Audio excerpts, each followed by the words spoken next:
وألهمنا من شكره وفتح لنا من أبواب العلم بربوبيته ودلنا عليه من الإخلاص له في توحيده وجنبنا من الإلحاد والشك في أمره حمدا لا منتهى لحده ولا حساب لعدده ولا مبلغ لغايته ولا انقطاع لعمده والصلاة والسلام والتحية والإكرام على خير خلقه وأشرف بريته وحامل وحيه ومبلغ رسالاته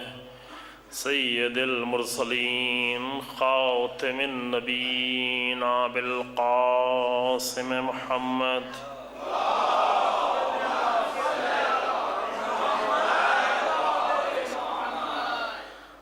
ثم الصلاة والسلام على أهل بيته الأطيبين الأطهرين المعصومين المظلومين الذين أذهب الله عنهم الرجس وطهرهم تطهيرا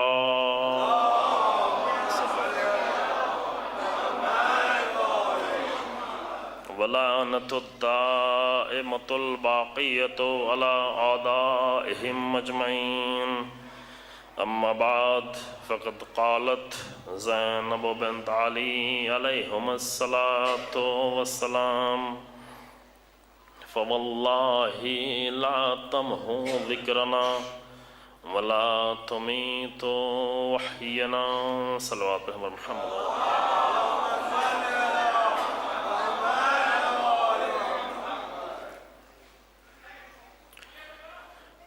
سید اولیاء مقام حضرت زینب بنت علی علیہم الصلاۃ والسلام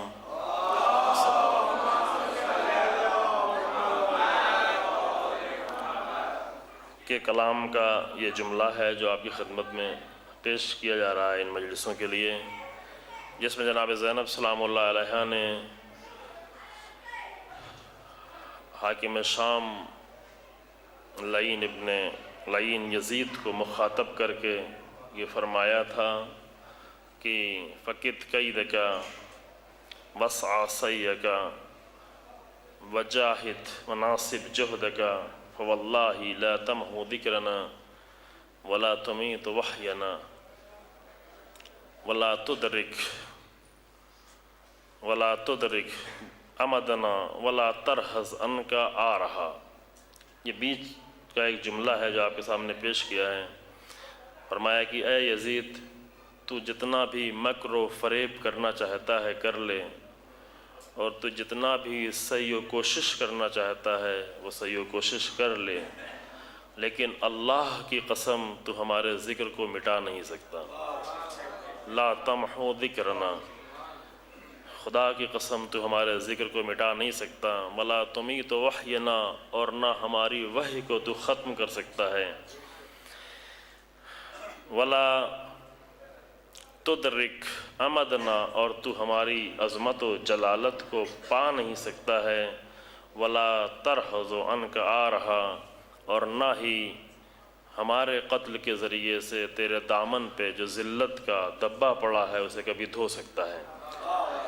یہ چند جملے ہیں بی بی کے جو بیچ میں خطبے کے بیچ میں بی بی نے کہے ہیں یزید کو مخاطب کر کے، اور انشاءاللہ اگر اللہ نے توفیق دی تو انہی کسی مجلس میں وہ خطبے کا زیادہ سے زیادہ حصہ پیش کرنے کی کوشش کروں گا جو جناب زینب سلام اللہ علیہ نے شام کے دربار میں دیا ہے۔ البتہ خطبے اور بھی ہیں بی بی کے، کلام اور بھی ہے، لیکن فی الحال جو ہے اس خطبے کا جو موضوع انتخاب کیا گیا اس کا کلام آپ کی خدمت میں پیش کرنے کی کوشش کی جائے گی۔ اس جملے کے ضمن میں جو ہمارا موضوع ہے جس پر گفتگو ہو رہی ہے وہ ہے کربلا کی جاویدانگی کے اسباب۔ کربلا کیوں جاویداں ہے؟ کربلا کیوں باقی ہے؟ کربلا کیوں ہمیشہ کے لیے ہے؟ کربلا کو کیوں ختم نہیں کیا جا سکتا؟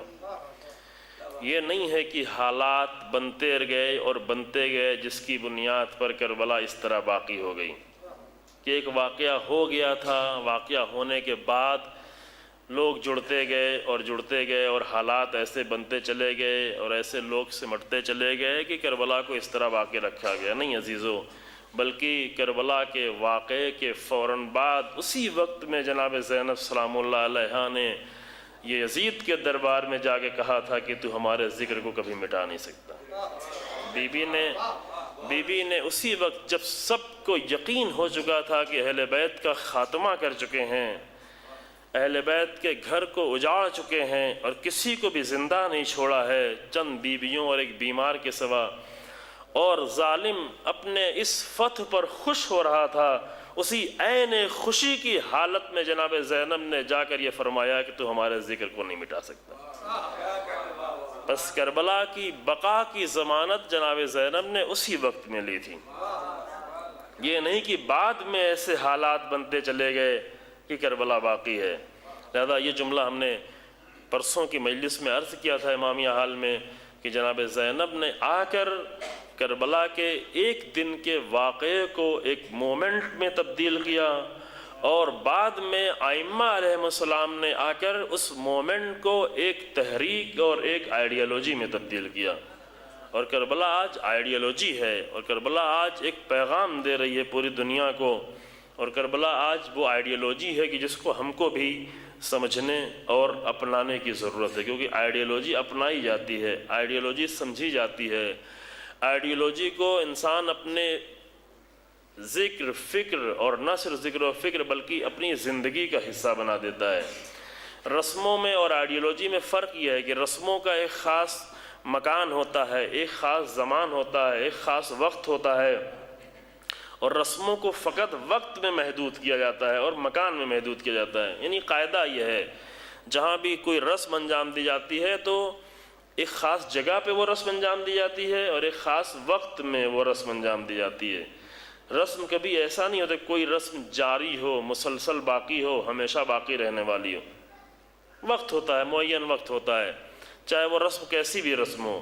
مثلا شادی کی رسم اگر انجام دینا، شادی کوئی سال بھر نہیں کرتا، شادی کے لیے ایک خاص جگہ ہوتی ہے، ایک خاص وقت ہوتا ہے، یا آپ کا گھر ہوتا ہے یا کوئی حال ہوتا ہے، کوئی ٹائم معین ہوتا ہے، کارڈ پہ لکھا ہوتا ہے کہ فلاں وقت میں فلاں جگہ پر، یہ ایک رسم ہے۔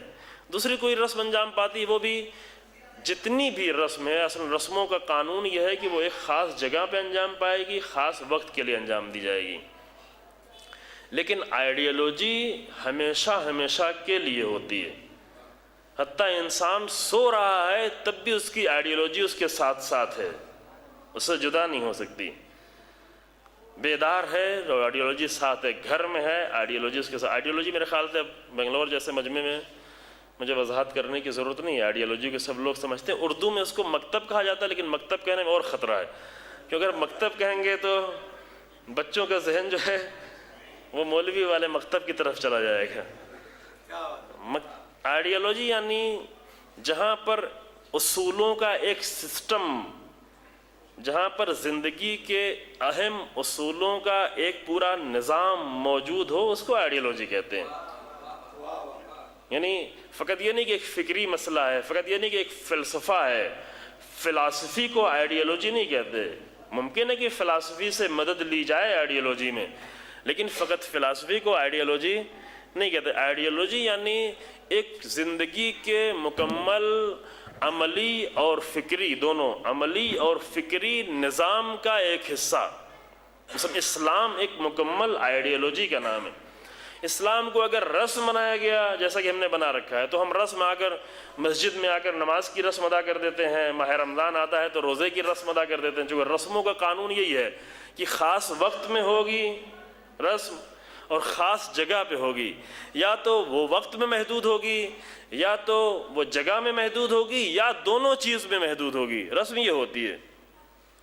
لہذا وہ لوگ جو نماز کو فقط رسم کے طور پہ پڑھتے ہیں ان کی نمازیں فقط مسجدوں تک محدود رہتی ہیں، لیکن وہ لوگ جو نماز کو آئیڈیالوجی کے طور پہ پڑھتے ہیں وہ جہاں بھی جا رہے ہوں نماز ان کے ساتھ ساتھ چل رہی ہوتی ہے۔ ساتھ ساتھ نہیں چل رہی ہوتی، نماز ان کے آگے آگے چل رہی ہوتی ہے، ان کی حفاظت کرتی ہوئی چل رہی ہوتی ہے، ان کی سپر بن کے چل رہی ہوتی ہے، ان کی محافظ بن کے چل رہی ہوتی ہے۔ قرآن کہتا ہے، آیت قرآن ہے یہ کہ ان الصلاۃ تنہی عن الفحشاء والمنکر۔ نماز یعنی کیا؟ یعنی وہ نماز جو رسم سمجھ کے ادا کی گئی ہے، وہ ممکن ہے مسجد میں بھی انسان کو نہ بچا پائے۔ توجہ فرمایا آپ نے؟ نماز پڑھتے وقت انسان ریاکاری کا شکار ہو جائے، نماز پڑھتے وقت انسان غرور کا شکار ہو جائے، یعنی مسجد میں ہوتے ہوئے بھی یہ نماز اسے نہ بچا پائے۔ لیکن وہ نماز جو رسم نہیں بلکہ آئیڈیالوجی کے طور پہ پڑھی جاتی ہے، وہ مسجد ہی میں نہیں، کالج میں بھی جا کے بچاتی ہے، یونیورسٹی میں بھی جا کے بچاتی ہے، بازار میں بھی جا کے بچاتی ہے۔ قانون ہے یہ۔ وہ روزہ جو فقط رسم کے طور پہ رکھا جاتا ہے، وہ روزہ ماہ رمضان میں بھی روزے کی حالت میں بھی انسان کو نہیں بچا پاتا، واقعا نہیں بچا پاتا، روزے کی حالت میں بھی نہیں بچا پاتا۔ روزے کی حالت میں کبھی ایک جوان موبائل لے کے کہیں اور بھاگ رہا ہوتا ہے، کہیں ادھر چھپ رہا ہوتا ہے، کبھی کچھ اور کر رہا ہوتا ہے۔ روزے کی حالت میں ہے، رسم ادا کر دی ہے، بھوکا رہ لیا ہے، پیاسا ہے، لیکن اس روزے نے روزے کی حالت میں بھی اسے نہیں بچایا۔ لیکن وہ روزہ جو آئیڈیالوجی کے طور پر انجام دیا جاتا ہے، وہ پورے کم سے کم 1 سال کی ضمانت بن کے آتا ہے روزہ۔ توجہ فرمائی آپ نے؟ کیونکہ روزہ ایک پریکٹس ہے، یعنی 1 مہینے کی پریکٹس کس لیے؟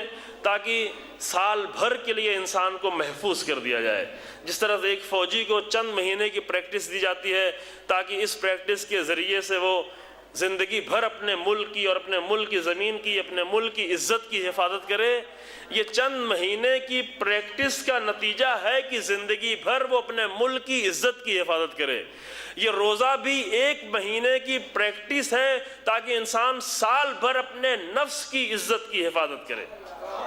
تو جو ہے آپ نے عزت نفس کی حفاظت کرنے کے لیے روزہ ہے۔ تو اگر روزے کو رسم سمجھا گیا، اگر نماز کو رسم سمجھا گیا، تو مسجد میں بھی نہیں بچا پائے گی، روزے کی حالت میں بھی نہیں بچا پائے گی۔ یہ جملہ کبھی کبھی ادا کیا ہے کہ بعض ہمارے رسم والے جو روزے ہوتے ہیں، ان روزوں کو شیطان دیکھ کے کہتا ہے کہ کوئی پریشانی کی بات نہیں، ہمیں کوئی ٹینشن نہیں، ہم ذرا بھی پریشان نہیں ہیں، ان کو مہینے بھر روزے رکھنے دو، مہینے بھر روزے کی رسم ادا کر لینے دو، 1 مہینہ گزرے کہ 1 دن میں ہم سب کچھ چھین لیں گے، یعنی عید کا دن آئے گا ہم سب واپس لے لیں گے، واپس نہیں لیں گے بلکہ اپنی طرف سے ہم اور اضافہ کر دیں گے، جو اس لیے کہ فقط رسم انجام دے رہا تھا، بیچارہ تھا یہ۔ اس بیچارے نے، یعنی خدا کی قسم، اللہ نے کتنی بڑی آئیڈیالوجی اور کتنا بڑا مکتب اور کتنا بڑا نظام ہمارے حوالے کیا ہے، لیکن ہم جیسے ناقص لوگوں نے اتنے بڑے نظام کو رسموں میں خالی تبدیل کر دیا ہے۔ توجہ فرمائی آپ نے؟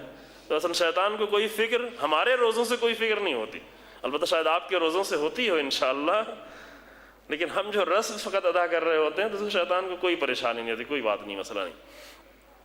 جس طرح کہ سے دین ایک مکمل آئیڈیالوجی اور نظام کا حصہ ہے، اسی دین میں عزاداری بھی ایک نظام اور ایک آئیڈیالوجی ہے عزیزو۔ توجہ فرمائی آپ نے؟ عزاداری ایک آئیڈیالوجی کا حصہ ہے، جو باقی ہے اس لیے باقی ہے کہ اس کو آئیڈیالوجی بنایا گیا ہے۔ اس کو آئیڈیالوجی بنانے میں ائمہ نے قربانیاں دی ہیں، ائمہ نے سختیاں اٹھائی ہیں، ائمہ نے جانیں دی ہیں۔ ائمہ کو کیوں آ کر زہر سے شہید کر دیا جاتا تھا؟ اس لیے کہ درس دے رہے ہوتے تھے۔ توجہ فرمایا، درس دینے والے کو زہر دیا جاتا ہے۔ ہوتا ہے کبھی جو درس دے رہا اس کو زہر دیا جا رہا ہو، چلو ایک امام کو زہر دے دیا گیا، پھر دوسرے امام کو بھی زہر دیا جا رہا ہے، پھر تیسرے امام کو بھی زہر دیا جا رہا ہے، ہر امام کو زہر دیا جا رہا ہے۔ دوسرے امام یعنی مراد بعد کی منزل ہے، نہ کہ امام حسین علیہ السلام یہاں پہ تیسرے امام، یعنی امام حسین علیہ السلام کے بعد، امام حسین علیہ السلام کے بعد امام سید سجاد کو کیوں زہر دیا جا رہا ہے؟ امام سید سجاد تو درس بھی نہیں دے پا رہے ہیں، شہادت کے ایام نزدیک ہے نا۔ امام سید سجاد وہ ہیں جن کو درس دینے کا موقع بھی نہیں ہے، بات کرنے کا موقع بھی نہیں ہے۔ پہلے عرض کیا گیا اور بعد میں انشاءاللہ روز شہادت کچھ عرض کیا جائے گا۔ جو بات بھی نہیں کر سکتے، جو تقریر بھی نہیں کر سکتے، جو درس بھی نہیں دے سکتے، جو مسجد میں جا کے تھوڑی دیر تک بیٹھ نہیں سکتے، اس امام کو زہر کیوں دیا جا رہا ہے؟ زہر اس لیے دیا جا رہا ہے کہ ٹھیک ہے درس نہیں دے پا رہے ہیں لیکن اپنے آنسوؤں کے ذریعے سے کربلا کو آئیڈیالوجی بنا رہے ہیں، بتا رہے ہیں، کچھ کر رہے ہیں۔ یہ نہیں سوچے کہ امام صادق علیہ السلام آ کر مسجد میں بیٹھ کے درس دیا کرتے تھے فقط، اور پھر ہم آگے کہیں کہ ہاں جب کچھ نہ کرنا ہو تو خالی درس دے لو، اتنا کافی ہے۔ درس دینا اہم ہے، لیکن وہ درس جس میں آئیڈیالوجی شامل نہیں ہو وہ امام صادق جیسا درس نہیں ہے۔ سب کچھ ہے، چاہے وہ قم کے حوزے میں دیا جا رہا ہو یا نجف کے حوزے میں دیا جا رہا ہو یا کسی اور حوزے میں دیا جا رہا ہو، وہ درس جہاں پر مکتب حسینی کا درس نہیں دیا جا رہا ہے، جہاں پر حسینیت نہیں سکھائی جا رہی ہے، وہ فقط درس ہے لیکن امام صادق کے انداز کا درس نہیں ہے۔ درس کے انداز میں بہت فرق ہو جاتا ہے۔ کیوں امام جعفر صادق علیہ السلام کو شہید کیا جا رہا ہے؟ اللہم صلی علی محمد وآل محمد۔ خوب، اس لیے کیونکہ امام نے یہ عظیم کارنامہ جہاں پورے دین کو، ائمہ نے جہاں پورے دین کو ایک آئیڈیالوجی بنا کر پیش کیا ہے، وہیں پر ائمہ نے حسینیت کو بھی ایک مکتب بنا کر پیش کیا ہے۔ اور حسینیت کو مکتب بنا کر پیش کرنا اور صحیح دین کو مکتب بنا کر پیش کرنا، یہ باعث بنتا تھا کہ کسی بھی امام کو چھوڑا نہیں، رہنے نہیں دیا گیا۔ آپ کو پتہ نہیں، ہمارے سب جوانوں کو معلوم ہے کہ نہیں کہ بعض ائمہ کی زندگی، بعض امام کی زندگی صرف 25 سال ہے، بعض امام کی زندگی صرف 28 سال ہے۔ آخر کے 3 اماموں کی زندگی کل یہی ہے، 25، 28، 31، 32، یعنی امام کو اس سے زیادہ نہیں زندہ رہنے دیا جا رہا ہے، اس سے کم، اس سے جلدی شہید کر دیا جا رہا ہے۔ کیوں؟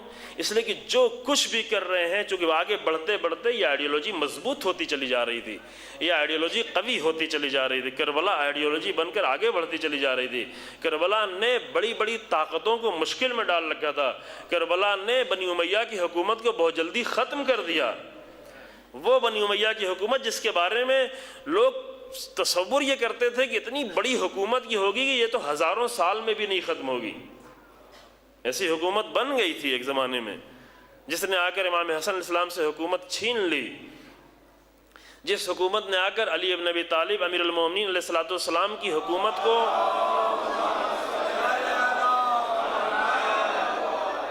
بہت زیادہ محدود کر دیا، بہت کم کر دیا، بہت بڑی حکومت کو اتنا تنگ کر دیا، اتنا تنگ کر دیا کہ نہج البلاغہ میں امام آگے فرماتے ہیں کہ ما ہی الا الکوفہ اقبضھا وابسطھا، میرے پاس کوفے کے سوا بچا ہی کیا رہی ہے، کسی کو میں کچھ بڑھاؤں کسی کو گھٹاؤں، کوفہ میرے پاس بچا ہوا۔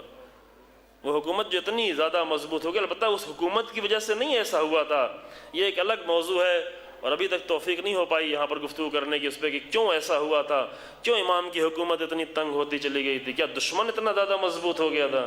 نہیں، دشمن مضبوط نہیں ہو گیا تھا، اپنے لوگوں کی کوتاہیوں اور سستیوں نے حکومت کو اتنا تنگ کر دیا۔ یہ ایک بہت بڑا موضوع ہے اور نہج البلاغہ کا موضوع ہے، اور نہج البلاغہ کے 20 خطبوں کا موضوع ہے، کہیں پر گفتگو ہو چکی چند سال پہلے، لیکن انشاءاللہ کبھی توفیق ہوئی تو پیش کیا جائے گا۔ ضرورت ہے، ہر جگہ ضرورت ہے، پہچانے اس وقت کے حالات کو۔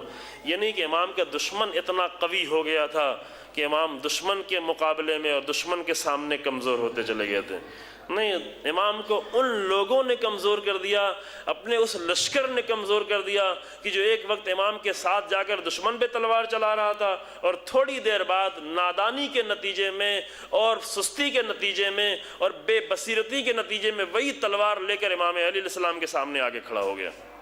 یہ ماجرا ہوا، یہ تاریخ کا واقعہ ہے، بہت تلخ واقعہ ہے، لیکن ایک واقعہ ہے کہ وہی دشمن جو ابھی لڑ رہا تھا چند لمحے پہلے، وہی افراد جو دشمن کے مقابلے میں لڑ رہے تھے، تلوار چلا رہے تھے، وہی تلوار نیام میں رکھنے سے پہلے ڈائریکٹ وہی تلوار لے کر علی بن ابی طالب کے سامنے آ کے کھڑے ہو گئے کہ آپ میری بات مانیں ورنہ آپ کو ہم قتل کر دیں گے۔ یہ بہت دردناک واقعہ ہے تاریخ کا، جو انشاءاللہ کبھی پیش کیا جائے گا۔ تو خوب یہاں تک کہ اتنی تنگ ہوتی گئی حکومت، اور لوگ یہ سمجھنے لگے کہ یہ بنی امیہ کی حکومت اتنی زیادہ مضبوط ہے، گمان یہ کرنے لگے کہ امیر شام کی حکومت اتنی زیادہ مضبوط ہے کہ امیر المومنین کی حکومت کو کمزور کر دیا ہے، اور امام حسن سے 6 مہینے کے اندر حکومت کو واپس لے لیا، چھین لیا حکومت کو۔ یہ تصور تھا لوگوں کا، اور اس نتیجے میں یہ سوچنے لگے تھے کہ 42 سال سے جو حکومت چل رہی ہے، کہ البتہ 42 سال پہ پورے حکومت نہیں تھی، پہلے ایک بڑی مدت تک خلفاء کے زمانے میں شام میں حکومت تھی، اور بعد میں یہ حکومت تقریباً 20 سال سے زیادہ تک حکومت جو ہے پورے عالم اسلام پر حکومت ہو گئی تھی۔ امیر شام یعنی معاویہ کی حکومت 20 سال تک پورے عالم اسلام پر تھی، اس کے پہلے تقریباً 20 سال سے زیادہ جو ہے وہ خلفاء کے دور میں شام کے پورے علاقے یعنی شام اور لبنان اور فلسطین اس پورے ایریے میں حکومت تھی۔ خوب یہ 42 سالہ حکومت کی مضبوطی کو دیکھ کر لوگ یہ تصور کرنے لگے تھے اور یہ گمان کرنے لگے تھے کہ یہ حکومت تو ہزاروں سال تک کوئی ختم نہیں کر سکتا، یہ نہیں چھن سکتی۔ لیکن عزیزو، اس حکومت کے بارے میں جس کے بارے میں لوگ یہ سوچتے تھے، اسی حکومت کو کربلا نے آ کر 50 سال میں اس کے سارے تخت الٹ دیے اور ساری حکومت کو تباہ کر دیا۔ کبھی کبھی یہ لوگ پوچھتے ہیں نا کہ کون جیتا، کیسے جنگ ہوئی، کیا ہوا؟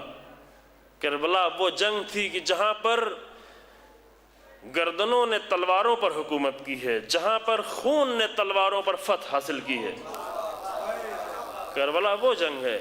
کربلا کے واقعے کے بعد 50 سالوں میں پوری حکومت ڈگمگانے لگی، اور تقریباً 70 سال جاتے جاتے حکومت ختم ہو گئی۔ 61 ہجری میں کربلا کا واقعہ پیش آیا، اور 120 ہجری کے بعد بالکل حکومت خاتمے کے دہانے پر پہنچ گئی، خاتمے کی حالت میں۔ 50 سال کے بعد ہی ڈگمگانا شروع ہو گئی تھی بنی امیہ کی حکومت، اتنی مضبوط حکومت۔ اس کے بعد بنی عباس جب حکومت لے کے آئے تو اس بنی عباس کی حکومت کو ہمیشہ جس بات کا خوف رہتا تھا وہ کربلا کا خوف ہوتا تھا۔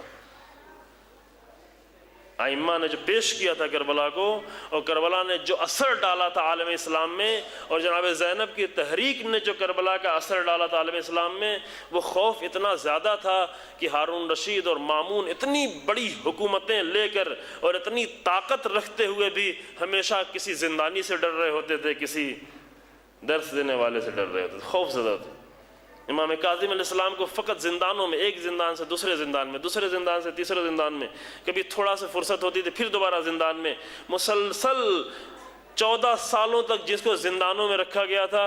اتنے سال زندان میں رہنے کے باوجود بھی ہارون رشید کی حکومت امام کاظم علیہ السلام سے ڈر رہی تھی، اتنا زیادہ ڈر رہی تھی، اتنا زیادہ ڈر رہی تھی، جبکہ ہارون رشید کی حکومت وقت جو حکومت کے نام پر ایک نمونے کے طور پر ہارون رشید کی حکومت پیش کی جاتی ہے۔ اگر آپ جا کر پڑھیں، مطالعہ کریں تاریخ میں، حتیٰ بعض وقت لٹریچر میں بھی یہ چیزیں لا کر ہارون رشید کی حکومت کو، پتہ نہیں آپ لوگوں نے پڑھا کہ نہیں، بس بعض وقت ہم نے یعنی فقط اسلامی تاریخ میں بلکہ ہارون رشید کی حکومت کو ایک بہت بڑی حکومت کا نمونہ بنا کر پیش کیا تھا۔ وہ خود بھی آ کر کہتا تھا، یہ اس کا جملہ ہے کہ جب وہ بادلوں کو بغداد سے گزرتا ہوا دیکھتا تھا اور دیکھتا تھا کہ بادل بارش نہیں کر رہے ہیں اور بارش نہیں ہو رہی ہے بغداد میں، تو مسکرا کے کہتا تھا کہ ٹھیک ہے، جہاں بھی جا کر برسنا ہو برسو، جہاں بھی برسو گے وہاں سے ٹیکس میرے پاس آ جائے گا۔ یعنی کہاں جا کے برسو گے یہ بادل، کس زمین پہ جا کے برسے گا؟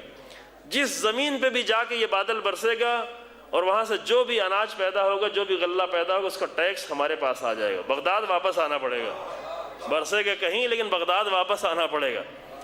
جو اپنی حکومت پر اتنا زیادہ مغرور تھا، وہی ہارون رشید 14 سال سے رہنے والے زندان میں ایک نحیف و لاغر انسان سے ڈر رہا تھا۔ کیوں؟ اس لیے کہ وہ کربلا کا وارث تھا،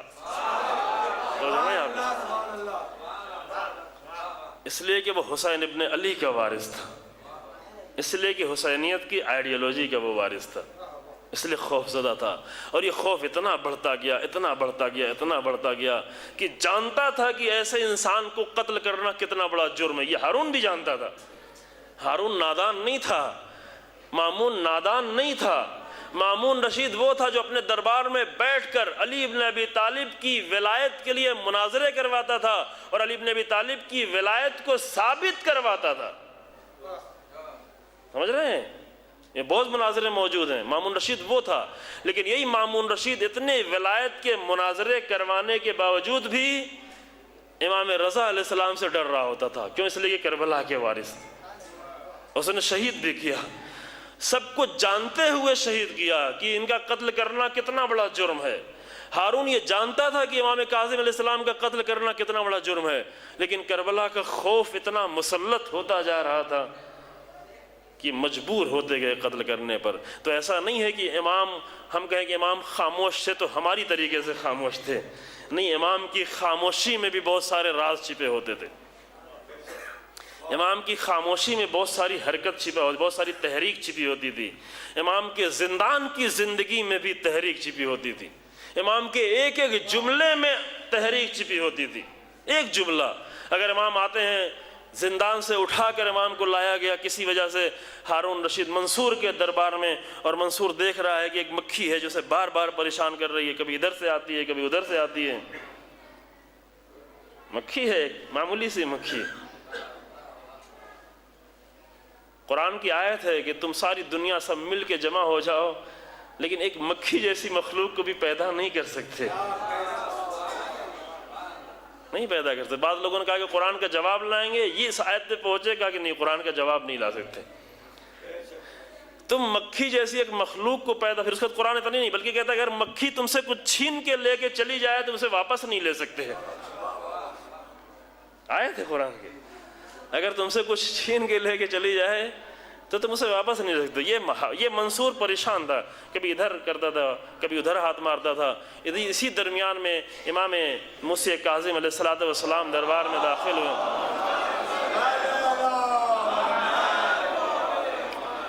اور واقعہ آپ کو سنا ہوگا، حتماً سنا ہوگا۔ اسی درمیان جب آپ داخل ہوئے، اس نے بہت ہی پریشان ہو کے کہا کہ لماذا خلق اللہ الذباب، تو اللہ پہ اعتراض کر رہا ہے، خلیفہ بن کے بیٹھا ہوا ہے اور اللہ کی خلقت پر اعتراض کر رہا ہے، لیکن جو اللہ کے دین کا وارث ہے وہ آ کر اس کا دفاع بھی کر رہا ہے، اگرچہ زندانی ہے، اگرچہ قید میں رکھا گیا ہے۔ جب اس نے کہا لماذا خلق اللہ الذباب، تو امام کاظم علیہ السلام نے فرمایا لِيُذِلَّ بِهِ الْجَبَابِرَةَ، تاکہ تیرے جیسے جابر و ظالم کو اس کے ذریعے سے ذلیل کرے، تاکہ تجھے ذلیل کرے۔ یہ ایک جملہ ہے عزیزو، لیکن اس ایک جملے میں بہت کچھ چھپا ہوا ہے۔ اس ایک جملے میں کربلا کی پوری وراثت چھپی ہوئی ہے کہ حسین ابن علی نے میدان کربلا میں آ کر یزید کو ذلیل کیا، زینب بنت علی نے شام میں جا کر یزید کو ذلیل کیا، امام زین العابدین نے مسجد شام میں آ کر حاکم شام کو ذلیل کیا، اور امام موسی کاظم جو انہی کے وارث بن کے آئے انہوں نے دربار میں آ کر منصور کو ذلیل کیا۔ کیوں؟ اس لیے کہ یہ ایک سلسلہ ہے، یہ ایک تحریک ہے، اور یہی چیز تھی جو پریشان کر رہی تھی ان کو، ہمیشہ پریشان کرتی رہی۔ تو کربلا کیوں باقی ہے؟ اس لیے باقی عزیزو، کربلا کی بقا کا راز یہ ہے کہ کربلا میں کچھ ایسے رکن رکھے گئے تھے، کچھ ایسے محور تھے۔ اب کچھ لفظیں کبھی کبھی اردو کی آ جاتی ہیں، اس کے لیے معاف کیجیے کہ میں اس کو کوشش کرتا ہوں پھر آسان کرنے کی دوسرے لفظ میں۔ کربلا میں کچھ ایسے بنیادی چیزیں تھیں کہ جس کی بنیاد پر کربلا کبھی ختم نہیں ہوگی۔ یعنی اگر کوئی آ کر پوری شیعت کو بھی ختم کر دے تب بھی کربلا ختم نہیں ہوگی، کیونکہ کربلا کے وارث فقط ہم نہیں ہیں، ہم نہیں ہوں گے تو کوئی اور بن جائے گا۔ کربلا نہیں ختم ہونے والی ہے، البتہ شیعت بھی ختم ہونے والی نہیں ہے۔ ہمارے ایک بہت اچھے بزرگ کا جملہ ہے جو میں عرض کیا، اسی سال کسی ان کی زبان سے سن رہے تھے، خدا حفظ کرے، کہا کہ اتنا قتل کر رہے ہیں، ابھی دیکھیں عراق میں کل کتنا بلاسٹ ہوا، کتنے سارے لوگ مارے گئے، ہر روز ہزاروں انسان مہینوں میں مار دیے جاتے ہیں۔ کیا کہا کہ یہ سب کچھ تشیع کو ختم کیا جا رہا ہے، تشیع شیعت اس سے ختم ہونے والی نہیں۔ کیوں؟ اس لیے کہ شیعت ایک مذہب کا نام نہیں ہے، شیعت ایک مکتب کا نام، مکتب یعنی وہی آئیڈیالوجی، شیعت مذہب نہیں ہے کہ کچھ لوگ جمع ہو گئے اور ایک راہ پر چلنے لگے تو شیعت بن گئی۔ مذہب مانے، مذہب بنا اردو میں ذہبہ کا لفظ ہے، ذہبہ کے معنی چلنا، اور جب بھی کسی جگہ پر آ کر کچھ لوگ چلنا شروع ہو جائیں تو دھیرے دھیرے وہاں پر لوگ اکٹھا ہوتے چلے جاتے ہیں اور وہ مذہب بنتا چلا جاتا ہے۔ مذہب بنتا بھی ہے، بگڑتا بھی ہے، شروع ہوتا ہے، ختم ہوتا ہے، بہت سارے مذہب بنے، بہت سارے مذہب ختم ہو گئے۔ اصل مذہب ہے ہی کیا کہ کچھ لوگ کہیں کسی راہ پر چلنے لگیں، کتنا ہی باطل راستہ کیوں ہو نہ ہو، لیکن ہر ایک کے چلنے والے مل جاتے ہیں، ہر راستے پہ چلنے والے مل جاتے ہیں۔ اصل یہ ایک المیہ ہے انسان کا کہ جس راستے پر لوگوں کو دعوت دی جائے انسان وہاں نظر آ جاتا ہے، انسان چلنے کے لیے تیار ہے، ہر جگہ چلنے کے لیے تیار ہے۔ فرعون بلاتا ہے تو فرعون کے پاس بھی پہنچ جاتا ہے، نمرود بلاتا ہے تو نمرود کے پاس بھی پہنچ جاتا ہے۔ انسان ایک ایسی مخلوق ہے جو بھی مذہب ایجاد کیا جائے انسان وہاں پر چلنے کے لیے تیار ہو جاتا ہے۔ کیوں؟ اس لیے کہ وہ شعور جو انسان کے پاس رکھا گیا ہے اس شعور سے وہ استفادہ نہیں کرتا، نہیں فائدہ اٹھاتا۔ یہ بہت بڑی مشکل ہے انسان کی۔ حتیٰ حق مذہب کے نام پر جہاں بھی انسان کو بلایا جائے ہر جگہ مجمع ہوتا ہے، ہر جگہ لوگ ہوتے ہیں، ہر جگہ سننے والے لوگ ہوتے ہیں، ہر جگہ چلنے والے لوگ ہوتے ہیں، ہر انداز اپنانے والے لوگ ہوتے ہیں۔ مثلا نام شیعت ہے، نام شیعہ ہے لیکن انداز نرالا ہے۔ آپ انداز جا کے دیکھیں شیعہ کے نام پر کتنے انداز ہیں، تشیع کے نام پہ کتنے انداز ہیں۔ اگر انداز اتنے سارے نظر آ رہے ہیں تو کیا انسان یہ فیصلہ نہیں کر سکتا کہ ان سارے انداز میں فقط ایک انداز ہے جو ائمہ سے ملتا جلتا انداز ہے؟ یہ تو طے ہو جائے گا، کیونکہ معیار اور پہچاننے کا طریقہ فقط ایک ہے، پہچاننے کا معیار فقط ایک ہے، اور وہ کیا کہ کون سا انداز قرآن کے انداز سے ملتا ہوا ہے، کون سا انداز رسول اور ائمہ کے انداز سے ملتا ہوا ہے۔ اتنا آسان، بہت مشکل نہیں ہے۔ بعض لوگ آگے سوال کرتے کیسے پہچانیں، کدھر جائیں، ادھر جائیں کہ ادھر جائیں، یہ سنیں کہ وہ سنیں۔ نہ، بہت ہی آسان ہے، بہت ہی آسان بنا کر پیش کیا گیا ہے کہ تم انداز کو انداز سے ملاتے چلے جاؤ، قرآن سے انداز کو ملاتے چلے جاؤ، اہل بیت سے انداز کو ملاتے چلے جاؤ، اور تو کچھ نہیں ہے نا، اس کے علاوہ تو کچھ اور ہمارے پاس معیار نہیں ہے۔ اور یہ کام واقعا مشکل ہے، یعنی بہت ساری جگہوں پر یہ سوال کیا گیا ہے، حتیٰ شاید یہاں بھی پہلے سوال کیا جا چکا جہاں تک مجھے یاد ہے، اور انشاءاللہ ارادہ ہے کہ بعد میں کوشچن آنسر سیشن کے طور پر یا گفتگو کے طور پر رکھا جائے گا۔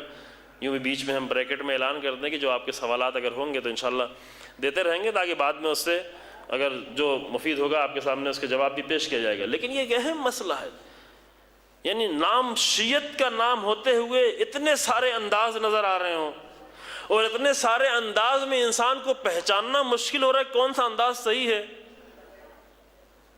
اگر غیروں کو مشکل ہو رہی ہو تو ٹھیک ہے، ان کو تھوڑا سا حق بھی دے سکتے ہیں، کیونکہ ان کے پاس وہ معیار نہیں ہے، تو حق دینے کی ضرورت نہیں ہے، لیکن خوب ان کے پاس وہ معیار نہیں۔ لیکن اگر ہمیں مشکل ہونے لگے، اگر ہمارے جوان کو مشکل ہونے لگے کہ ہم کیا سنیں، کدھر جائیں، کیا کریں، تو یہ واقعاً بہت ہی تعجب کا مسئلہ ہے، کیونکہ 12 انداز ہمارے پاس موجود ہیں جو 12 ہوتے ہوئے بھی ایک ہے فقط۔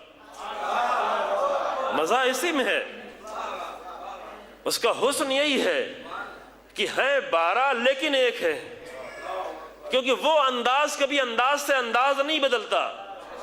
کوئی جنگ کر رہا ہو تو بھی انداز ایک ہے، وہی ہے، کوئی آ کر درس دے رہا ہو تو بھی انداز وہی ہے، کوئی صلح کر رہا ہو تو بھی انداز وہی ہے۔ یہ بہت اہم نقطہ عزیزو، کوئی لوگ کہتے نہیں الگ الگ انداز تھا، ایک درس دے رہا تھا، ایک صلح کر رہا تھا، ایک میدان جنگ میں آیا تھا۔ نہیں، یہ وقت کے تقاضوں کو پورا کرنا تھا، لیکن انداز سب کا ایک تھا، اور سب کے انداز کے ایک ہونے کی دلیل یہ ہے کہ ہر ایک کو کسی نہ کسی ظالم کے ذریعے سے شہید کیا گیا۔ کیا یہ کافی نہیں ہے دلیل؟ اس کا مطلب کہ سب کا انداز ایک تھا۔ اب اگر کوئی سوال کرے کہ کیسے پہچانیں، کیسے سمجھیں، تو کتنا اچھا یہ جملہ ہم بار بار دہراتے ہیں عزیزو، بار بار دہراتے رہیں گے کہ رسول اللہ نے کتنا زیادہ ضروری سمجھا تھا کہ بار بار اس جملے کو، یہ نہیں کہ فقط آخری وقت میں رسول اللہ نے فرمایا تھا، نہیں، بار بار، کبھی مسجد میں، کبھی گھر میں، حتیٰ اس بات کا اندازہ ہے کہ رسول اللہ آخر میں جو قلم و کاغذ طلب کر رہے تھے تو اس میں بھی رسول اللہ اسی بات کو لکھنا چاہتے تھے کہ انی تارکن فیکم الثقلین۔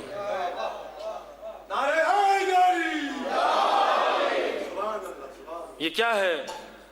یہ بات مجھے بار بار عرض کرنی پڑتی ہے، کیونکہ بار بار یہ سوال لوگوں کے ذہن میں آتا ہے کہ ہم یہ سمجھتے ہیں کہ رسول اللہ جو بار بار یہ جملہ ادا کر رہے ہیں تو رسول اللہ قرآن کی فضیلت بیان کر رہے تھے یا اہل بیت کی فضیلت بیان کر رہے تھے۔ نہیں عزیزو، اس کے پہلے رسول اللہ اتنی ساری فضیلتیں بیان کر چکے ہیں اور اتنی ساری فضیلتیں ہیں قرآن اور اہل بیت میں کہ اگر کوئی ایک بھی نہ بیان کرے تب بھی ان میں کوئی کمی ہونے والی نہیں ہے فضیلت میں۔ اہل بیت فضیلت بیان کرنے کے محتاج نہیں ہے، فضیلتیں ہیں، انہوں نے اپنے کردار کے ذریعے سے اتنی فضیلتیں رکھی ہیں اپنے اندر۔ یہ جو رسول اللہ آخر میں بیان کر رہے تھے یہ قرآن کی فضیلت یا اہل بیت کی فضیلت نہیں بیان کر رہے تھے، بلکہ قیامت تک کے لیے ہماری ایک ضرورت کو بیان کر رہے تھے رسول اللہ۔ اور وہ ضرورت یہی ہے جس میں آج انسان مشکل میں پڑا ہوا ہے، جس میں آج ہمارے جوان بھی مشکل میں پڑے ہوئے ہیں کہ ہم کیا کریں، کیا پہنیں، کیا سنیں، کدھر جائیں، کس بات کو مانیں، کیا صحیح ہے کیا غلط ہے۔ نہ بالکل کلیئر ہے، بالکل واضح ہے، بالکل روشن ہے کہ جو بھی قرآن کے اصولوں سے ملتا چلا جائے اور جو بھی اہل بیت کی زندگی سے ملتا چلا جائے بس وہی حق ہے، اور کچھ نہیں ہے، باقی سب باطل ہے، باقی سب باطل ہے۔ ہم بیان کر رہے ہیں وہ باطل ہے اگر اہل بیت کے اصول سے نہیں مل رہا ہے۔ بعد میں ہم عرض کریں گے کہ کیوں ایسا ہوتا ہے، کیوں ایسا ہوتا ہے کہ کبھی کبھی اور باطل اور حق میں پہچاننے کی مشکل پیدا ہو جاتی ہے، چونکہ ہمارے موضوع میں یہ داخل ہوگی بات، اور وہاں پہ ہم آپ کی خدمت میں عرض کریں گے کہ باطل کس طرح سے حق کا سہارا لے کے آتا ہے اور کس طرح اس طریقے سے ملا دیتا ہے، اس طرح گڑمڑ کر دیتا ہے کہ انسان کو پہچاننے میں مشکل ہوتی ہے۔ لیکن ہمارے لیے بہت ہی کلیئر، بالکل واضح کر دے، بالکل روشن طور پر کہ قیامت تک انسانوں کی مشکل کا سب سے بڑا حل، کیونکہ رسول اللہ نے خود جملہ یہ فرمایا ہے کہ ما ان تمسکتم بہما لن تضلوا بعدی، کیونکہ انسان کی سب سے بڑی مشکل گمراہی ہے۔ انسان کی مشکل بھوکا رہنا نہیں ہے، انسان کی مشکل پیاسا رہنا نہیں ہے، انسان کی مشکل مکان نہ ہونا نہیں ہے، انسان کی مشکل گاڑی نہ ہونا نہیں ہے۔ یہ سب کچھ نہ ہوتے ہوئے بھی انسان زندگی گزار لیتا ہے۔ ممکن ہے ان سب کے نہ ہوتے ہوئے بھی انسان سلمان و ابوذر جیسی زندگی گزار لے، ہو سکتا ہے۔ لہذا یہ انسان کی اصلی مشکلات نہیں ہے، بلکہ انسان کی سب سے بڑی مشکل یہ ہے کہ سب کچھ ہوتے ہوئے بھی اپنے راستے کو پہچان نہ پائے انسان، یہ اصلی مشکل ہے۔ اور اس مشکل کا حل رسول اللہ آخری وقت میں دے کے گئے ہیں۔ ایک حدیث یہ ایسی عزیزوں کی جس کو کہا جاتا ہے کہ متواتر حدیث ہے، یہ کلمہ اپنے ذہن میں آپ رکھیں۔ متواتر کے مطلب یہ ہے کہ اتنا زیادہ یہ روایت شیعہ سنی کتابوں میں آئی ہے، یعنی شیعہ کتابوں سے زیادہ اہل سنت کی کتابوں میں اتنی زیادہ یہ روایت، یہ حدیث بار بار تکرار ہوئی ہے کہ اس میں ذرہ برابر شک کی کوئی گنجائش نہیں رہ جاتی، اس کو کہتے ہیں متواتر۔ بہت ساری حدیثیں ہیں جس میں شک کی گنجائش ہے، جس کے بارے میں ریسرچ کرنے کی ضرورت ہے، جس کے بارے میں تحقیق کرنے کی ضرورت ہے کہ واقعاً یہ امام کا کلام ہے کہ نہیں ہے، واقعاً یہ رسول کا کلام ہے کہ نہیں ہے، کیونکہ ہر کلام کو امام کا کلام نہیں کہا جا سکتا، ذمہ داری ہے۔ چونکہ امام کا کلام اگر کہہ رہے اس کا مطلب ہے کہ اللہ کا حکم بیان کر رہے ہیں، ایسا تو نہیں کہ امام کا کلام یعنی فلاں کا کلام ہے، فلاں کا کلام ہے، فلاں کا کلام ہے، جس کی طرف جس کو چاہا منسوب کر دیا۔ نہیں، اگر ہم نے کہا کہ فلاں مسئلہ امام نے بیان کیا ہے، اس کا مطلب اس بات کو ہم نے اللہ کی طرف نسبت دی ہے، چونکہ امام اپنی طرف سے کلام نہیں کرتا۔ اللہ اتنا آسان نہیں کہ جو بھی آپ میسج میں آئے فوراً کہے کہ ہاں یہ امام کا کلام ہے، جو بھی آپ کی طرف ڈیلیور کیا جائے فوراً آپ دیکھیں ہاں کہ ہاں یہ امام کا کلام ہے۔ ذمہ داری کا مسئلہ ہے، بھیجنے والے کے لیے بھی ذمہ داری کا مسئلہ ہے، قبول کرنے والے کے لیے بھی ذمہ داری کا مسئلہ ہے کہ ہر کلام کو امام کا کلام نہ کہہ دیا جائے۔ شیعت کی پہچان ہی یہ رہی ہے کہ شیعت کی معتبر ترین کتابوں میں بھی اگر کوئی حدیث آتی ہے تو پہلے اس کو سینکڑوں اصولوں پر پرکھا جاتا ہے کہ آیا واقعاً یہ امام کا کلام ہے کہ نہیں ہے، اسی کو کہتے ہیں اجتہاد۔ اس کے مقابلے میں خوب اہل سنت کیا کہا، ہاں جو بھی صحاح ستہ میں آ جائے، جو بھی صحیح بخاری میں آ جائے، جو بھی صحیح مسلم میں آ جائے، جو بھی صحیح ترمذی میں آ جائے، وہ سب کے سب صحیح ہے۔ یہ اہل سنت کا انداز تھا، یہ شیعہ انداز نہیں تھا۔ جو شیعہ انداز ذمہ داری کا انداز ہے، کسی کلام کو رسول کی طرف منسوب کرنا، کسی کلام کو امام کی طرف منسوب کرنا، یعنی ہم یہ کہنا چاہتے ہیں کہ اللہ کی طرف سے یہ کلام ہے، آیت نہیں ہے لیکن اللہ کی باتیں کر رہے ہیں۔ جب کسی کو اللہ کی باتیں کرنا ہے تو پہلے سوچنا پڑے گا، تحقیق کرنی پڑے گی کہ واقعاً یہ امام کا کلام ہے یا نہیں ہے۔ ابھی کچھ نادان لوگ آئے ہیں اور وہ اہل سنت جیسی باتیں کرنا انہوں نے شروع کر دی کہ جو کچھ بھی اصول کافی میں آ جائے وہ صحیح ہے، جو کچھ بھی بحر الانوار میں آ جائے صحیح ہے، جو کچھ بھی ہماری 4 کتابوں میں آ جائے صحیح ہے. یہ شیعت کا انداز نہیں تھا، یہ دوسروں کا انداز تھا، یہ ہمارا انداز نہیں تھا. چونکہ اسی اصول جو ہماری معتبر ترین کتاب ہے حدیث کی اصول کافی، اسی میں ہم 4 روایتیں ایسی ملیں گی جو ایک دوسرے سے ٹکرا رہی ہیں. اس میں کون سی امام کی روایت ہے نا؟ اگر ایک ہی مطلب پر 4 روایتیں موجود ہوں اور جو ایک دوسرے سے ٹکرا رہی ہوں تو چاروں تو امام کا کلام نہیں ہو سکتا. یہ ممکن نہیں ہے کہ چاروں امام کا کلام ہو. چاہے بیان کرنے والا امام 11 امام ہوں، لیکن امام 11 ہوں، امام نے 250 سال کی مدت میں یہ کلام کیا ہو، لیکن جو بھی بیان کریں گے سب کا کلام ایک جیسا ہوگا. یہ ہم نہیں کہہ سکتے کہ چونکہ فلاں امام نے یہ بیان کیا تھا اور یہ فلاں امام نے بیان کیا تھا ممکن ہے کہ دونوں امام کا کلام ہو. نہ، یہ نہیں کہہ سکتے، چونکہ امام کا کلام دوسرے امام کے کلام سے کبھی ٹکرا نہیں سکتا. پھر اگر ایک کتاب میں اگر چند روایتیں آ گئی ہیں اور وہ روایتیں ایک دوسرے سے ٹکرا رہی ہیں، جس کا مطلب یہ ہے کہ ان تمام روایتوں میں ایک ہی روایت صحیح ہو سکتی ہے. اسی ایک روایت کو نکالنے کے لیے اجتہاد کرنا پڑتا ہے.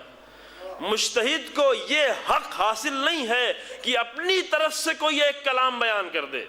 بہت توجہ کریں، مجتہد کو ذرہ برابر اس بات کا حق حاصل نہیں ہے کہ اپنی طرف سے ایک فتویٰ دے دے، کیونکہ جس دن اپنی طرف سے اس نے ایک فتویٰ دیا پھر وہ شیعہ مجتہد کم سے کم نہیں رہ گیا ہے.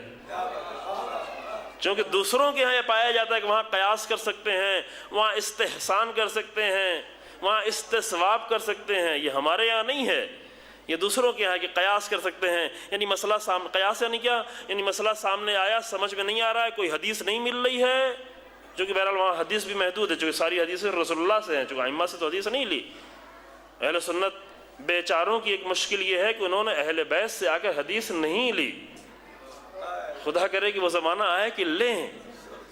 کبھی کبھی خود بھی کہتے ہیں. میں ایک سفر میں جا رہا تھا، معاف کیجئے کہ میں کا لفظ جو نہیں نکلنا چاہیے جلدی، اچھا لفظ نہیں ہے. جا رہا تھا ایک سفر پر، اور وہاں پر جو ہے موریشس میں ٹرانزٹ تھا، دوسرے ملک جانا تھا. تو وہاں پہ لیبیا کا ایک سفیر یعنی سفارت خانے کا آدمی ملا. تھوڑی سی گفتگو ہونے لگی، عربی جانتا تو عربی سے بات ہونے لگی.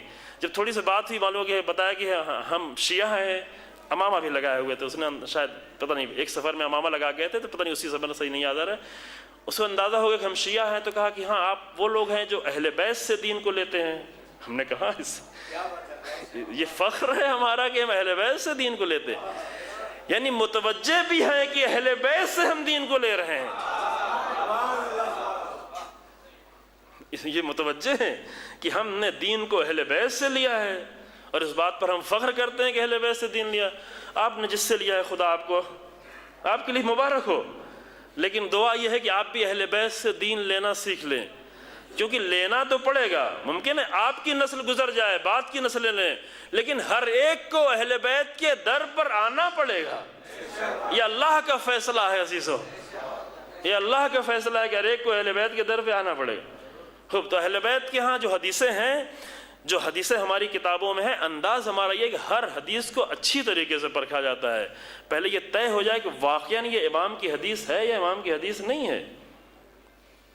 خاص کر اگر قانون بیان کرنا ہوا، خاص کر اگر حکم بیان کرنا ہوا، کیونکہ جب حکم آتا ہے، جہاں تک مستحب مسائل ہیں، مستحب مسائل میں کہا جاتا ہے کہ کوئی اچھی بات ہے، ٹھیک ہے آپ کر سکتے ہیں، یہ سمجھ کے کہ ہاں اچھا کام ہے.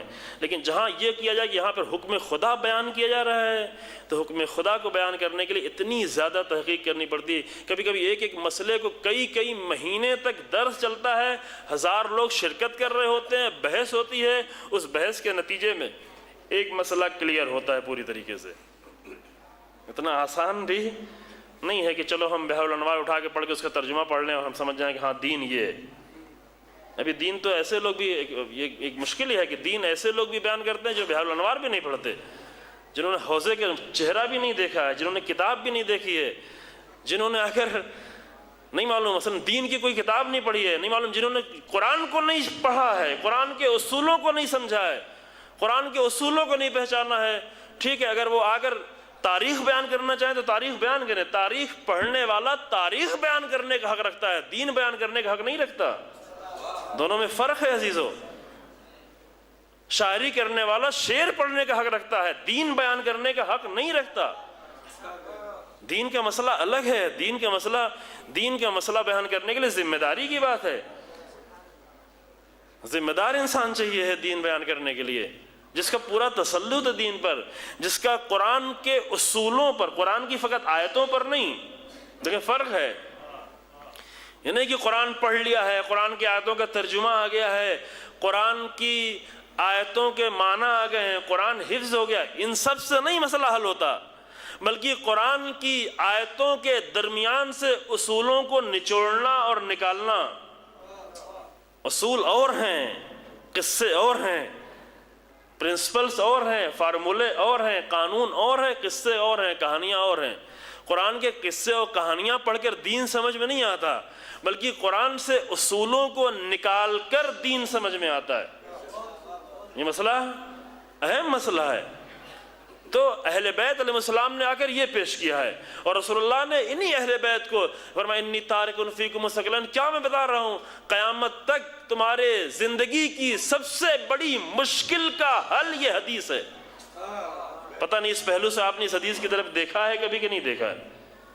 قیامت تک کے تمام انسانوں کی، کہ اگر غیر مسلمان کو ابھی نکال لیں کیونکہ ان تک یہ حدیث نہیں پہنچی ہے، لیکن کم سے کم سارے مسلمانوں کو شریک کرتے ہوئے مسئلہ بیان کر رہے ہیں کہ تمام مسلمانوں کی سب سے بڑی مشکل کا حل رسول اللہ کی ایک حدیث ہے کہ انی تارک فیکم الثقلین، کتاب اللہ و اطرتی، کتاب اور اطرت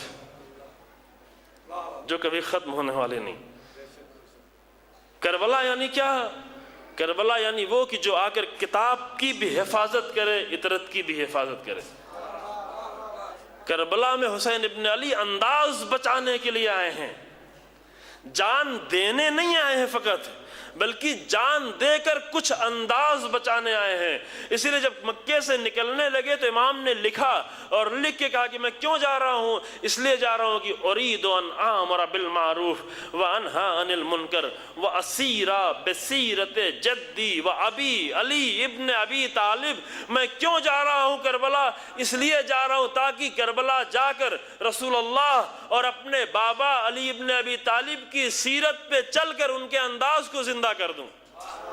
سبحان اللہ، نعرہ حیدری. کربلا میں انداز دیا گیا ہے، کربلا میں طریقہ دیا گیا ہے، کربلا میں اصول دیے گئے ہیں، کربلا میں آئیڈیالوجی دی گئی ہے.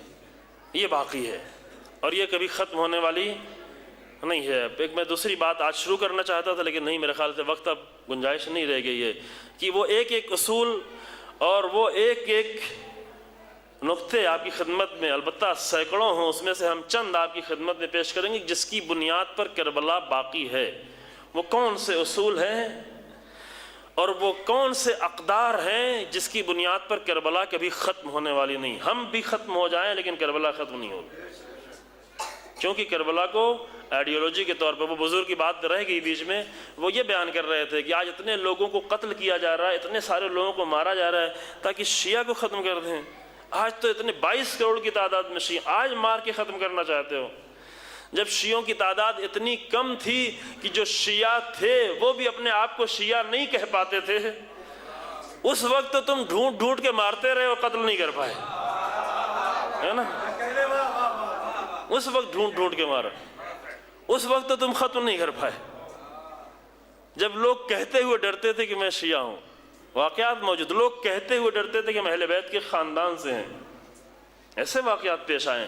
اپنے بچوں کو نہیں بتاتے تھے کہ ہمارا گھرانہ کس سے ملتا ہے، کیونکہ اگر بچوں کو بتا دیں گے تو ممکن ہے بچوں کے ذریعے سے کہیں بات لیک نہ ہو جائے اور خود میرے بچوں کی جان خطرے میں پڑ جائے. ایسے حالات گزرے ہیں. جب ایسے سخت حالات تھے اس وقت تو شیعہ کو ختم نہیں کیا جا سکا، تو آج شیعت کو ختم کیا جائے گا، جہاں آج شیعت ایسی پوزیشن میں کہ پوری دنیا کو آئیڈیالوجی دے رہی ہے. آج شیعت کو ختم کیا جائے گا. آج اس نادانیوں کے ذریعے سے اور اس قتل و خون و غارت گری کے ذریعے سے شیعوں کو ختم کرنا چاہتے ہو. بہت ہی احمق ہو، بہت ہی نادان ہو. اگر یہ متوکل کے زمانے میں یہ کام کر رہے ہوتے تو کچھ تھوڑا سوچا بھی جا سکتا تھا، لیکن آج کے دور میں اگر یہ آل فہد یہ کام کریں تو بہت ہی نادان ہیں، بہت ہی احمق ہیں کہ یہ کام کر رہے ہوں. لہذا شیعہ ایک مذہب نہیں ہے عزیزو، شیعہ ایک مکتب ہے. اور اگر شیعہ کو مٹانا چاہتے، یہ اب ان کے بزرگ کا جملہ ہے، میری اپنی بات نہیں ہے، کہ اگر شیعہ کو مٹانا چاہتے ہو تو میں خود ہی تمہیں ایک طریقہ بتاتا ہوں شیعہ کو مٹانے کا. کیمرے کے سامنے بھی کہہ رہا ہوں، یہ تقریر جا کے بھی دوسری جگہوں پہ چلے گی بھی، ٹیلی ویژن پہ بہت سارے لوگ شاید سنیں. ہم خود ہی بتاتے ہیں کہ شیعہ کو ختم کرنے کا ایک طریقہ ہے، ایک طریقہ، صرف ایک طریقہ ہے شیعہ کو ختم کرنے کا، اور وہ طریقہ اگر اپنا سکو اپنا لو، واقعاً شیعت ختم ہو جائے گی. کیا طریقہ ہے؟ طریقہ یہ ہے کہ جان لو کہ شیعہ ایک مذہب نہیں ہے، بلکہ شیعہ ایک آئیڈیالوجی ہے، اور آئیڈیالوجی کو تلواروں سے نہیں ختم کیا جاتا، بلکہ آئیڈیالوجی کے ختم کرنے کا طریقہ یہ ہے کہ اس سے بہتر کوئی آئیڈیالوجی پیش کر دو. آسان، بہت ہی آسان.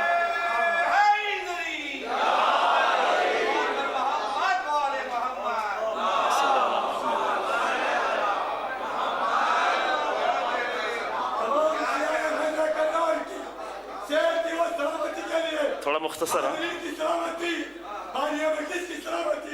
مولانا منصور جون صاحب کی سلامتی کے لیے دونوں ہاتھوں بلند کرتے ہوئے نعرہ حیدری. شکریہ آپ کے مختصر کی وجہ سے، میں آپ کو شکریہ ادا کرتا ہوں. خوب، جزاک اللہ، جزاک اللہ، خدا آپ کو سلامت رکھے. خوب، شیعہ ایک آئیڈیالوجی ہے، آئیڈیالوجی کو تلواروں سے نہیں ختم کر سکتے، آئیڈیالوجی کو بم بلاسٹ کرنے کے ذریعے سے نہیں ختم کرتے، آئیڈیالوجی ٹیررسٹ لوگوں کے ذریعے سے نہیں ختم ہوتی. آئیڈیالوجی کے ختم کرنے کے سب سے آسان طریقہ، اس سے بہتر آئیڈیالوجی آ کر پیش کرو. اتنے سالوں سے تم نے قرآن ختم کرنا چاہا، قرآن کے ختم کرنے کا قرآن نے ایک طریقہ بتایا ہے، کہ قرآن کے ختم کرنے کا طریقہ ہے کہ قرآن لا کر پیش کر دو. قرآن پیش کر دیتے 1400 سال میں قرآن ختم ہو جاتا، لیکن ابھی تک نہیں پیش کر پائے. وہی قرآن والی بات ہم شیعت کے لیے بھی کہتے ہیں کہ شیعت کو ختم کرنا ہے تو شیعت جیسی کوئی آئیڈیالوجی لا کر پیش کر دو، شیعت خود بخود ختم ہو جائے گی. لیکن عزیزو، مشکل یہی ہے کہ اتنے سالوں سے تلواریں چلی ہیں لیکن آئیڈیالوجی کوئی نہیں آ پائی شیعہ جیسی. ہم اس لیے نہیں کہہ رہے ہیں کہ ہم شیعہ ہیں اس لیے کہہ رہے ہیں، واقعاً اس بات کے لیے اس لیے کہہ رہے ہیں. ہم شیعہ ہونے کی بنیاد پہ یہ بات نہیں کہہ رہے ہیں، نہ سمجھنے کی بنیاد پہ کہہ رہے ہیں، اس آئیڈیالوجی کو جان کر یہ بات کہہ رہے ہیں. خدا کی قسم، اگر شیعت سے بہتر کوئی آئیڈیالوجی پیش کر دے تو میں خود حاضر ہوں، سب سے پہلے حاضر ہوں اس کو قبول کرنے کے لیے. لیکن یہ جانتے ہیں کہ کوئی اہل بیت سے بہتر آئیڈیالوجی نہیں پیش کر پائے گا، کیونکہ ہم نے کسی اور سے نہیں لیا ہے، ہم نے کربلا سے لیا ہے، ہم نے زینب بنت علی سے لیا ہے، ہم نے امام سجاد سے لیا ہے، ہم نے امام باقرین و صادقین سے آئیڈیالوجی لی ہے. تو یہ کبھی ختم ہونے والی نہیں ہے، اور کربلا کبھی ختم ہونے والی نہیں، اس لیے بھی نہیں ختم ہوگی کہ اس کو زندہ رکھنے میں، اس کی رگوں میں، اس آئیڈیالوجی کی رگوں میں حسین ابن علی کا خون دوڑ رہا ہے. شیعت کی آئیڈیالوجی اور شیعہ مکتب کی رگوں میں بہت ہی بڑا خون ہے، بہت ہی مقدس خون ہے، بہت ہی عظیم خون ہے. اس کی رگوں میں 6 مہینے کے بچے کا خون دوڑ رہا ہے.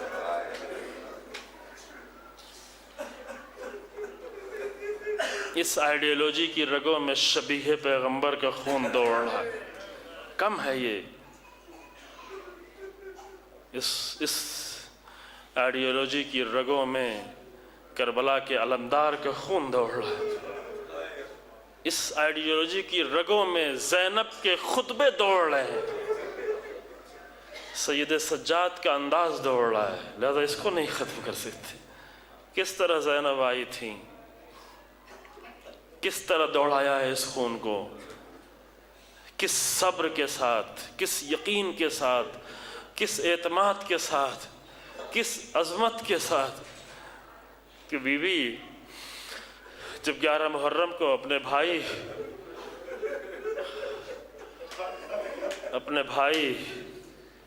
کی لاش کے قریب آئی ہیں، رونا چاہتے ہیں آپ عزیزو. جنگ احد جب ہوئی تھی اور جنگ احد میں جب جناب حمزہ کی شہادت ہو گئی اور اس دور کے ملعون یزید کی دادی کہ وہی یزید کے وارث آج بھی ہیں جو سینے پھاڑ پھاڑ کر کلیجے چبا رہے ہیں، یہی یزید کی دادی معاویہ کی ماں ابو سفیان کی زوجہ ہندہ آئی اور اس نے سید الشہداء، اپنے زمانے کے سید الشہداء، سپہ سالار، رسول اللہ کے عظیم ترین محافظ بعد از امیر المومنین، ان کے سینے کو چاک کیا، شکم کو چاک کیا اور کلیجے کو نکال کر اپنے ہاتھوں سے چبایا اور لاش کی اس طرح توہین کی۔ اور جب جنگ ختم ہو گئی تو جنگ ختم ہونے کے بعد جب رسول اللہ وہاں پر پہنچے تو رسول اللہ نے بے اختیار گریہ کیا، بے اختیار رسول اللہ نے گریہ کیا۔ اور جنگ احد مدینے سے نزدیک، مدینے ہی میں انجام پائی تھی، بہت قریب۔ اور جب یہ خبر جناب صفیہ، جناب حمزہ کی بہن کو پہنچی کہ میرا بھائی شہید کر دیا گیا، تو یہ بہن اپنے بھائی کی لاش پہ آئی۔ جناب حمزہ وہ شہید ہیں کہ جن کے لیے گریہ کرنا چاہیے عزیزو۔ رسول اللہ نے تقاضا کیا تھا کہ میرے چچا پہ کوئی رونے والا نہیں ہے، معمولی شہادت نہیں تھی۔ رسول اللہ نے گریہ کیا، اور جب بہن کو یہ خبر ہوئی کہ میرا بھائی شہید کر دیا گیا ہے تو بھائی کی محبت میں یہ بہن بھی نکلی اور آئی کہ اپنے بھائی کی لاش پہ پہنچے۔ جب رسول اللہ کو یہ خبر دی گئی کہ بہن آ رہی ہے، آپ کی پھوپھی تشریف لا رہی ہیں، تو رسول اللہ نے کہا کہ نہیں، پھوپھی کو روک دو، میری پھوپھی کو روک دو، اس لاش پر نہ آنے دو، یہ منظر میری پھوپھی نہیں دیکھ پائے گی، ایک بہن اپنے بھائی کی لاش کو اس طرح سے نہ دیکھ پائے گی، نہیں دیکھ پائے۔ وہ اتنے ہی مصائب پڑھنا اور کچھ نہیں پڑھنا، لیکن پھوپھی نے اصرار کیا بھتیجے کے اوپر، پھوپھی نے اصرار کیا کہ مجھے ایک مرتبہ میرے بھیا کی لاش دیکھنے دی جائے، مجھ سے برداشت نہیں ہوگا کہ بغیر لاش کو دیکھے ہوئے میرے بھائی کو دفن کر دیا جائے۔ جب بہت زیادہ بہن نے اصرار کیا تو رسول اللہ نے کہا آنے کی اجازت دے دی، لیکن ایک بہن کو بھائی کی لاش پر آنے سے پہلے رسول اللہ نے اپنی ردا کو اتارا اور اتار کر جناب حمزہ کی لاش پر ڈال دیا۔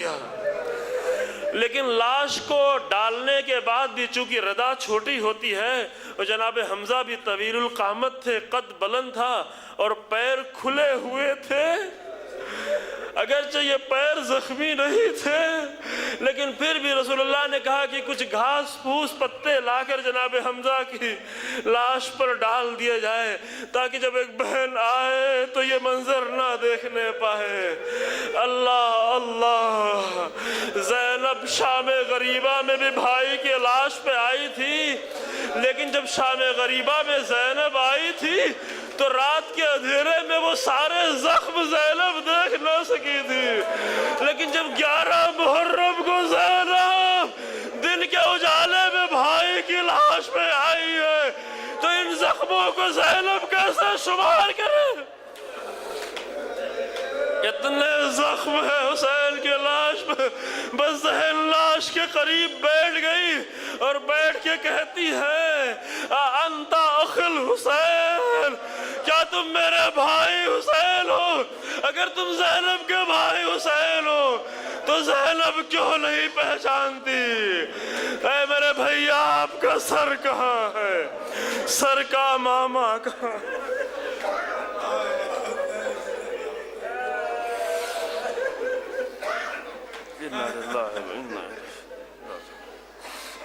سيعلم الذين ظلموا أي منقلب ينقلبون ربنا تقبل منا إنك أنت السميع العليم۔ پروردگار ہمارے اس مختصر اعمال کو قبول فرما، پروردگار ہمیں راہ اہل بیت پر چلنے کی توفیق عطا فرما، پروردگار ہمیں انداز حسین ابن علی اور انداز زینب کو پہچاننے کی توفیق عطا فرما، پروردگار ہمارے گناہوں کو معاف فرما، عالم اسلام میں جہاں جہاں بھی مشکلات ان کو حل فرما، کلمہ حق کو عزت و سربلندی عطا فرما، کلمہ باطل کو نیست و نابود فرما، علماء حق اور مراجع کرام کی حفاظت فرما، رہبر انقلاب کو عزت و طول عمر عطا فرما، امام زمانہ کے ظہور میں تعجیل فرما اور ہمیں امام کے امان و انصار میں شمار فرما۔ حضرات سے گزارش ہے کہ ایک مرتبہ سورہ فاتحہ کی تلاوت فرما کر مرحوم اقبال احمد خان صاحب، ابن مظہر علی خان صاحب اور اپنے تمام مرحومین کی روح کو ارسال فرما۔